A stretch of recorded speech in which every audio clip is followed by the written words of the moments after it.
आज हम गद्य काव्य के अंतर्गत महाकवि दंडी के विषय में सामान्य अध्ययन करेंगे कि महाकवि दंडी संस्कृत के सुप्रसिद्ध गद्य काव्यकार माने जाते हैं। गद्य साहित्य परंपरा में आचार्य दंडी का अत्यंत महत्वपूर्ण स्थान है। उन्होंने 3 प्रबंधों की रचना की थी। इनमें एक दशकुमार चरित है और दूसरा काव्यादर्श। तीसरी रचना के संबंध में विद्वानों में मतभेद है। कुछ विद्वानों के अनुसार पिशेल ने बताया है कि तीसरी कृति मृच्छकटिकम है, जो ब्रह्मवश व शूद्रक की रचना के नाम से प्रसिद्ध है।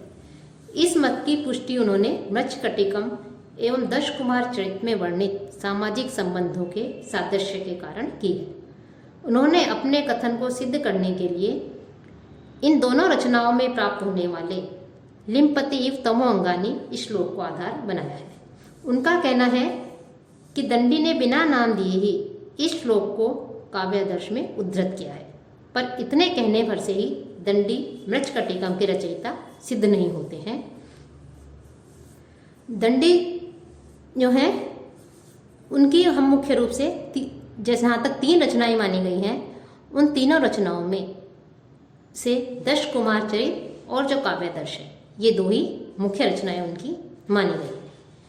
काव्यादर्श में दंडी ने गद्य काव्य के जिन नियमों का प्रतिपादन किया है, उनका पालन दशकुमार चरित में नहीं किया जा सका।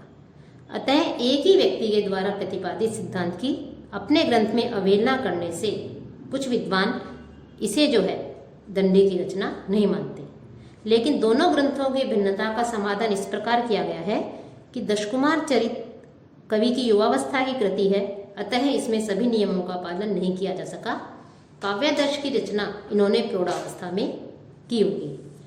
दंडी की तीसरी रचना अवंती सुंदरी कथा को कहा जाता है। यह ग्रंथ अपूर्ण रूप से प्रकाशित हो चुका है और अधिकांश विद्वान इस अपूर्ण ग्रंथ को ही दंडी की तीसरी रचना मानने के पक्ष में है। और जहाँ तक हम दंडी की जो 3 रचनाएं देखते हैं, उन तीनों रचनाओं में जो काव्यादर्श नामक जो ग्रंथ है, यह अलंकार ग्रंथ है। अवंती सुंदरी कथा अपूर्ण उपलब्ध है और तीसरी सुप्रसिद्ध रचना दशकुमार चरित में 8 जो कुमार हैं, उन कुमारों की जो रोचक कथा है, उस रोचक कथा का उसमें वर्णन किया गया है कि उसमें 8 कुमारों की रोचक कथा हमें देखने को मिलती है। दंडी विरचित दशकुमार चरित संस्कृत साहित्य की गौरवमय जो गद्य काव्यत्रयी है, उसमें अपने आख्यान जो हैं, उन आख्यानों की रोमांचकता तथा कौतूहलपूर्णता के कारण दशकुमार चरित महत्वपूर्ण स्थान रखता है। इस काव्य में कवि ने 10 राजकुमारों के अपने अपने पर्यटन विचित्र अनुभवों तथा पराक्रमों का मनोरंजन वर्णन करके ही उनके मुख से ही सरल गद्य में निबद्ध किया है। दशकुमार चरित का वर्तमान उपलब्ध जो रूप है, जो स्वरूप हमें मिलता है, वो 3 भागों में विभाजित है। पूर्व पीठिका, दशकुमार चरित तथा उत्तर पीठिका। इनमें से केवल मध्य भाग अर्थात दशकुमार चरित को ही दंडी की वास्तविक रचना माना जाता है। यह 8 उच्छ्वासों में विभक्त है। पूर्व पीठिका एवं उत्तर पीठिका को पीछे से जोड़ा हुआ माना जाता है और इन खंडों में पाई जाने वाली शैली की विभिन्नता भी इस मान्यता की प्रामाणिकता को सिद्ध करती है।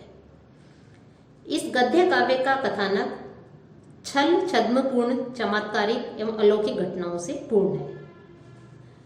इसमें व्यंग एवं विनोद का पुट देकर इस ग्रंथ में तत्कालीन जो समाज है, उस समाज का सजीव चित्रण किया गया है।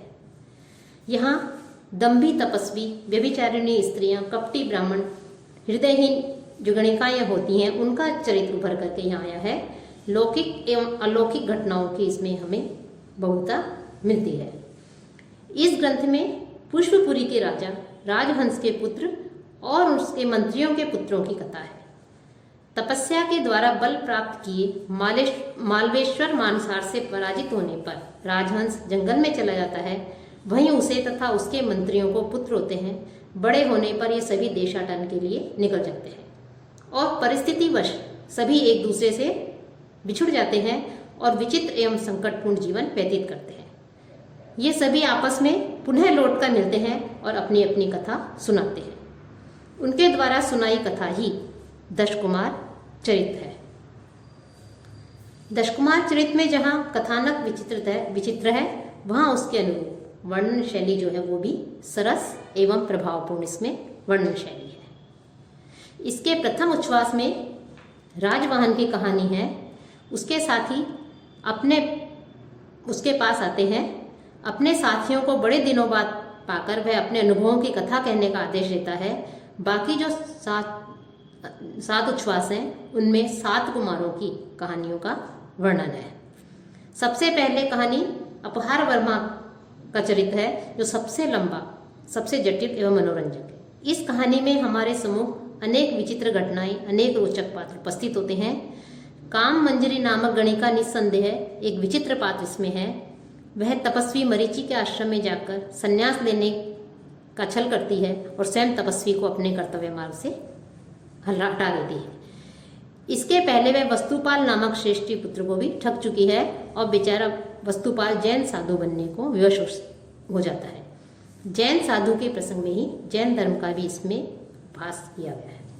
द्यूत ग्रह का अनुभव, कर्म का वर्णन, जिसमें अपहार वर्मा ने दक्षता प्राप्त की है। अपहार वर्मा गरीबों की सहायता के लिए धनवानों की चोरी करता है, प्रेमियों को परस्पर मिलाता है, दुष्टता धोखाधड़ी के से युक्त जो लोग हैं, उनके शिकार जो लोग हैं, उन लोगों को वो सुखी बनाने का कार्य करता है। अपहार वर्मा वाली अगली कहानी इतनी रोचक नहीं है, पर उसमें भी घटनाओं और चरित्रों का अभाव नहीं है। इस कहानी में नायक के पिता के खोए हुए राज्य को प्राप्त करने का विधान है। और चौथी कहानी में कुमार अर्थपाल की कहानी है, जो काशीराज के द्वारा पदच्युत पिता को पुनः मंत्री बना देता है और राजकुमारी मणिकर्णिका के प्रेम को प्राप्त करता है। अगली कहानी प्रमति की है, जिसमें स्वप्न में नायिका दर्शन वाली कथानक रूढ़ी का प्रयोग किया गया है। नायक श्रावस्ती की राजकुमारी नवमालिका को स्वप्न में देखता है। वह स्त्री की भूमिका धारण कर अंतःपुर में जाता है और राजकुमारी से मिलता है। छठी कहानी मित्रगुप्त की है, जो सुह्यम देश की राजकुमारी कंदुकवती को प्राप्त करता है। इस कहानी में अनेक समुद्रों और दूर देशों की यात्रा का वर्णन है। इसी में ब्रह्म राक्षस की कथानक रूढ़ी का भी प्रयोग किया गया है। अर्थात छठी कहानी में मित्रगुप्त के चरित्र का वर्णन है। 7वीं कहानी मंत्रगुप्त की है, जिसमें दंडी ने चित्र काव्य शैली का प्रयोग किया है। इस कहानी में मंत्रगुप्त औष्ठ्य वर्णों का उच्चारण नहीं करता, क्योंकि उसके पीछे भी उसमें वहाँ कारण बताया गया है। साथ ही इस कहानी की घटनाएं कलिंग तथा आंध्र देश में घटित होती हैं। आरंभ में मंत्रगुप्त एक कापालिक सिद्ध से कलिंगराज कर्दन की पुत्री कनकलेखा को बचाता है। कापालिक ने उसको यक्षों के द्वारा शमशान में मंगवा लिया था और वह उसकी बलि देना चाहता है। इस कहानी में भी मंत्र सिद्धि के द्वारा रूप परिवर्तन वाली कथानक रूढ़ी की योजना पाई जाती है, जिसका प्रयोग अपहार वर्मा की कहानी में भी हमें मिलता है। 8वें उच्छ्वास में जो विश्रुत जो है, उस विश्रुत की चरित्र का वर्णन है, उसकी कथा है, जो दंडी की अधूरी कहानी है और उत्तर पीठिका के लेखक ने उसे पूरा किया है। इस कथा में विश्रुत अपने आश्रयदाता विदर्भ के राजकुमार के खोए राज्य को पुनः प्राप्त करता है। दशकुमार चरित्र का जहाँ तक हम इसकी समीक्षा के विषय में देखें या इसकी मूल्यांकन करें, तो जो दशकुमार चरित्र है, इसमें 10 कुमारों के चरित्रों में भी मुख्य जो कथा है, उसमें कई अवान्तर कथाएं उसमें गुंफित है, गुथी हुई है। जैसे अपहार वर्मा की कथा में एक और तपस्वी मरीचि तथा गणिका काम मंजरी की कहानी है, तो दूसरी ओर जैन भिक्षु की आत्मकथा पाई जाती है। दशकुमार चरित्र में जहाँ कथानक विचित्र है, वहाँ उनके अनुरूप वर्णन शैली भी सरस एवं प्रभावपूर्ण है। महाकवि जो दंडी हुए हैं, उन दंडी का एकमात्र लक्ष्य सहृदयों का अनुरंजन करना जान पड़ता है। भले ही उसने नीति शास्त्र, राजनीति, कामशास्त्र का प्रकांड अध्ययन इस कृति में प्रदर्शित किया हो। और जो दंडी है, उन दंडी की सबसे बड़ी जो विशेषता है, वो विशेषता यह है कि उन्होंने सामान्य लोक कथाओं को लेकर काव्य की आभा से उद्दीप्त कर दिया है। और यह जो काव्य शैली है दंडी की, यह काव्य शैली सुबंधु और बाण भट्ट में भी नहीं पाई जाती। दंडी ही संस्कृत के एकमात्र ऐसे गद्यकार हैं जिन्होंने यथार्थवादी शैली का निर्वाह किया है। दश कुमार चरित में तत्कालीन समाज का जीवन चित्र दृष्टिगोचर होता है हमें। इसमें छल कपट, धूर्तों का रोमांच, चोरी ठगी आदि सभी कुछ व्यंग एवं विभेदपूर्ण शैली में इसमें वर्णन किया गया है, इसमें हमें दिखाई देता है। और दंडी की इसी यथार्थवादिता के कारण कुछ विद्वान दश कुमार चरित को अश्लील भी कह देते हैं, पर लेकिन यहाँ यह उल्लेखनीय है कि दंडी का उद्देश्य अश्लीलता के लिए नहीं है। यदि श्रीहर्ष और जयदेव अश्लील नहीं माने जाते हैं तो दंडी को इस प्रकार की दृष्टि से क्यों देखा जाए। संस्कृत साहित्य की यथार्थवादी शैली जो हमें दश कुमार चरित में मिलती है वह 6वीं-7वीं सदी के भारतीय समाज का चित्र रखने में पूर्णतः समर्थ है। दंडी की कथा का जो रस है वो यथार्थपूर्ण जीवन में है। इसमें जादूगर, चंचल तपस्वी, जैन शपनक, राजकुमारियाँ, राज्य भ्रष्ट राजा, भिक्षुणियाँ, मृच्छकटिकम के शर्विलक जैसे सिद्धहस्त चोर, देवताओं और तपस्वियों, राजाओं महारानियों के पात्रों को दंडी ने इसमें चित्रित किया है। मानव जीवन के जो 3 लक्ष्य माने जाते हैं, धर्म, अर्थ और काम, उनकी प्राप्ति में यदि ये तीनों का उपार्जन एक साथ नहीं कर पाते तो किसी भी एक को छोड़ देने में भी वो नहीं हिचकिचाते। उनके चरित्र अपने माता पिता को कैद से भगा देने तथा काम और अर्थ का उपभोग करने के लिए धर्म की उपेक्षा कर सकते हैं। दंडी के पात्र भाग्य की अपेक्षा पुरुषार्थ पर विशेष बल देते हैं। चरित्र चित्रण के अतिरिक्त दश कुमार चरित्र की विशेषता हास्य और व्यंग का पुट देने में भी है। समस्त कृति में अर्थ से इति तक कुमारों के विचित्र अनुभवों का हास्यात्मक वातावरण यहाँ में इनके ग्रंथों में दिखाई देता है। वे अपनी इष्ट सिद्धि के लिए दृढ़ निश्चय हैं और उसे प्राप्त करने के लिए नैतिक नियमों की परवाह नहीं करते। दश कुमार चरित्र के विषय और शैली के निर्वाह में जो संतुलन पाया जाता है वह संस्कृत के किसी गद्य काव्य में नहीं मिलता। दंडी की शैली और उनका स्वर विषय के अनुरूप बदलता रहता है।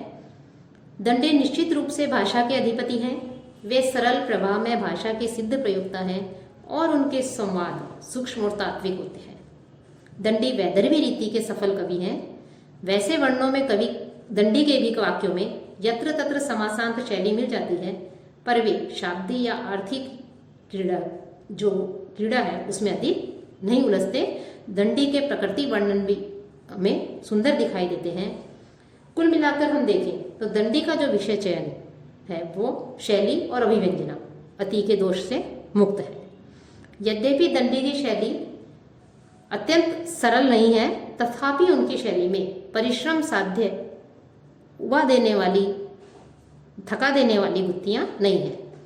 दंडी की प्रभावोत्पादकता उनकी संक्षिप्त, सूक्ष्म और संयत वर्णन शैली पर निर्भर है। संस्कृत गद्य साहित्य के इतिहास में दंडी का अपना जो है स्वयं का एक तरह से कह सकते हैं एक निजी स्थान है। दंडी ने सर्वप्रथम सामाजिक पक्ष को जिस ईमानदारी और सहज सरलता से रखा है, निस्संदेह संस्कृत साहित्य में भी यही दंडी की महती देन कहा जा सकता है और यही उनकी महिमा एवं गरिमा का कारण भी है। वे सुबंधु और बाण इन दोनों की शैली का अनुगमन न कर एक नवीन प्रकार की शैली के उद्भावक है, जिसके विशेष गुण हैं अर्थ की स्पष्टता, रस की सुंदर अभिव्यक्ति, पद का लालित्य तथा दैनंदिन प्रयोग की क्षमता। दंडिनः पद लालित्यम, यह जो उक्ति है, यह उक्ति दंडी के लिए ही प्रसिद्ध है कि इस प्रकार से हम कह सकते हैं कि जो दंडी है, गद्य काव्यों की जो प्रसिद्ध गद्यकार हुए हैं उन गद्यकारों में दंडी जो है उनको भी प्रमुख स्थान दिया गया है। उनकी कथाओं में प्रवाह, आनुषंगिक वर्णनों तथा कथानक में सम्यक संतुलन, शिष्ट हास्य और व्यंग, यथार्थ के साथ आदर्श का अद्भुत समन्वय, चुपते हुए चित्रण, रसानुकूल शब्द योजना, प्रसाद गुण युक्त अकृत्रिम शैली दंडी की काव्य कला की प्रमुख विशेषता है।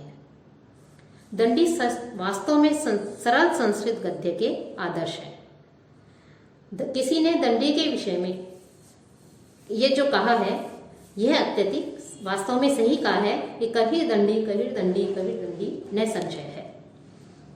यह कहकर के संस्कृत साहित्य का एकमात्र कवि दंडी को ही घोषित किया है। साथ ही दंडी को दंडी न है पद लालित्यम, यह कह करके दंडी का जो सम्मान है उस सम्मान की भी उन्होंने एक तरह से वृद्धि की है। दंडी की महिमा का, गरिमा में का जो है उन्होंने गुणगान किया है। और दंडी का ज्ञान हम देखते हैं जहाँ तक है बहुत अधिक व्यापक है। और गद्य काव्यों में, प्रमुख गद्य काव्यों में दंडी को भी प्रमुख स्थान जो है सुबंधु बाणभट्ट के समान ही इनको भी प्रमुख स्थान दिया गया है।